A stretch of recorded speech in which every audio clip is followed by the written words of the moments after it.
Let me introduce to you Mary Johnson here on my left, and let me tell you about Mary Johnson. Okay, Mary Johnson is from Dundalk, Catholic, went to school at St. Vincent's Mercy Convent on Dundalk. She came first in the town in the Leaving Cert, and first in Ireland in Italian in the Leaving Cert. She went to Trinity, got a degree in Russian and French.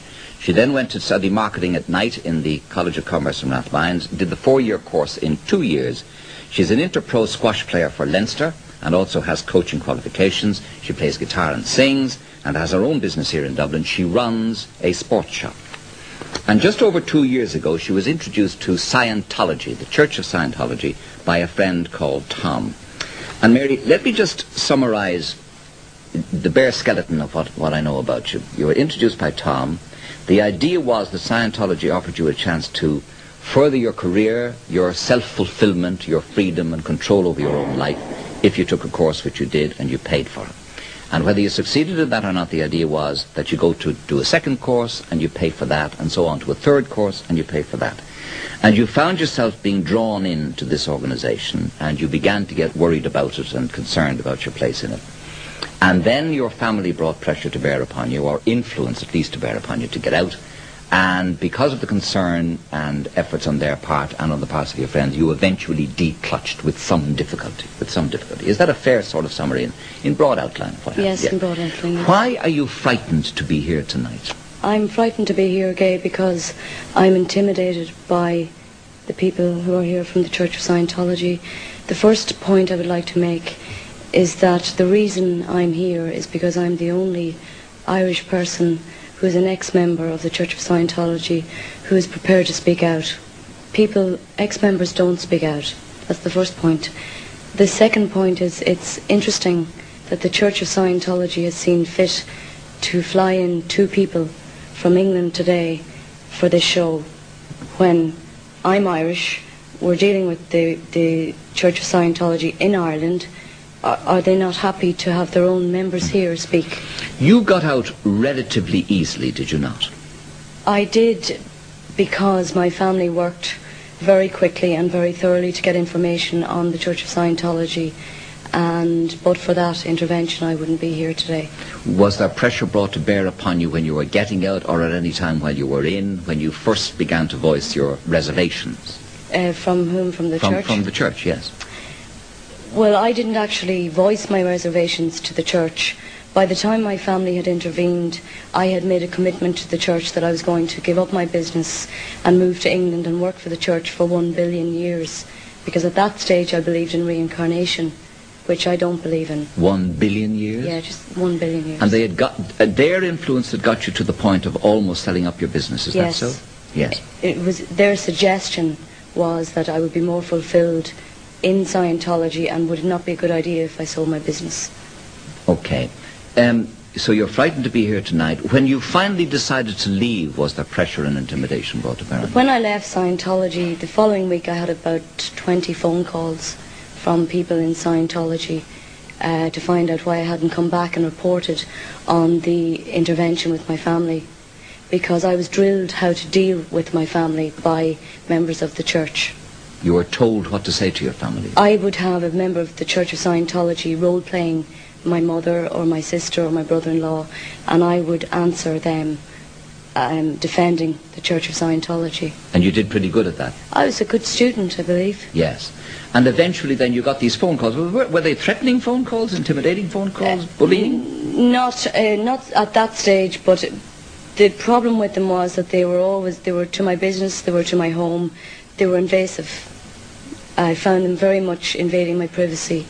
The intimidation, the reason why I feel intimidation is because I am frightened because the Church of Scientology in the past has revealed personal details given by people like me in confidence to them during counselling sessions, and that's why I'm frightened, because they have used details given in confidence to silence their critics. Okay. Now, PJ Phelan is beside you. Good evening to you, PJ. And he is from Clonmel, County Tipperary. And his brother Tony, who is now aged what? 34. 34. He's been in for about 6 going on 7 years. That's correct, yes. He was recruited in Silicon Valley in California when he was working there, and you were extremely disturbed. Amongst the things you say in your statement about your brother Tony is, in the beginning we were unaware of what we now view as the sinister nature of the organization, but we did notice many changes in our brother's outlook and personality, as well as an adverse effect on his relationship with us. This led us into investigating Scientology as a philosophy and organization. In our opinion, Tony's membership of the organization is not voluntary. We believe it's a result of coercive and destructive pseudo-scientific processes based on deception, dependency and fear. Further, the organization, we believe, is exerting mind control techniques on our brother to the extent of influencing him not to review fully the information we have discovered. That's pretty strong stuff, PJ. Yes, that would be the opinion of our family at this stage. Basically, our concern came about for several reasons, but my mother died 7 years ago. Tony at the time was in California, came home for the funeral and went back within a few days. Sometime later he did a free personality test, which is one of the major recruiting techniques used by Scientology. In Dublin at the moment, they use it in Middle Abbey Street. There's an offer there, free personality test. And as far as we're concerned, that's basically a front to get people to come in. They identify weaknesses in their characters. They then offer to help them to sort out the problems they have. In doing so, they'll do a short course, maybe charge them 20 or 30 pounds. Subsequently, they'll tell them, you've done very well in this course, you're extremely good. What you need is the next. But you have deeper problems than you realised or we realised, and you're going to have to do further courses. If you don't do them, you're going to be worse off than you are when you come in here to us. And we have been told that within maybe 2 or 3 weeks of contact with Scientology and working with them, that they can totally control the person. And the price goes up with each series of lectures, is that Well, it? we don't know exactly how much money Tony has spent on it. One of his friends who was very concerned about Tony wrote to us in 91, and at that stage he estimated that Tony would have spent something in the region of £30,000 on Scientology courses. How much did you spend, Mary, on altogether in the years you were there? Well, I was one of the lucky ones, Gay. I only spent £2,000.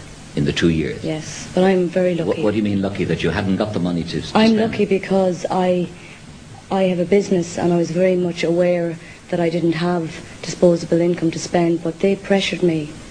They pressured me an awful lot. If I'd had £100,000, I would have spent it. It's my opinion. Well, Peter Mansell is public relations spokesperson for Scientology in the UK, and Gerard Ryan is spokesperson for the church here in Ireland. What's your reaction to that, Peter, to what you've heard? Nothing that you first of all, I think probably a lot of people here in the audience don't really know what Scientology is. We're talking about a subject that isn't very clear, and the things that Mary and PJ are saying, they're kind of alarming, and I can imagine a lot of people are right now feeling alarmed, like, what is this Church of Scientology? Just to give like a real simple history of the church, it's just celebrated its 40th anniversary. There are churches in 113 countries around the world. There are 8 million members. And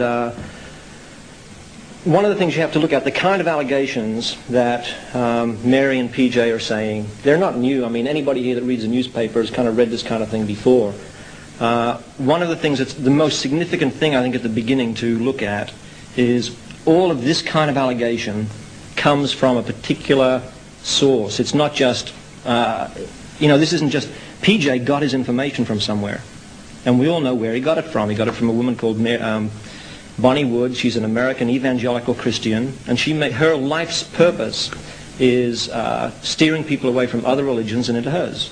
That is the source of PJ's information. Is it, PJ? Absolutely. It's not actually, because the first problem that the family had is that how much information have you got from Peter, I'd like to reply. Tell Gay how much information you got from Bonnie Woods. I'd like to reply. Now, basically, reply, honestly. The first problem we had in relation to this Scientology was trying to decide what is a serious problem or not. We took a very analytical approach to it. We read numerous sources of material, and we actually came to a stage where my brother John and I actually came up with conflicting information. And as such, we actually sat back with 2 different suggested strategies to approach Scientology. We actually stopped totally conflicting suggestions, but both people we spoke to at the time were very concerned about Scientology. We actually stopped and we sat back And we said we'd wait to see would Tony come to his senses. But is Tony here?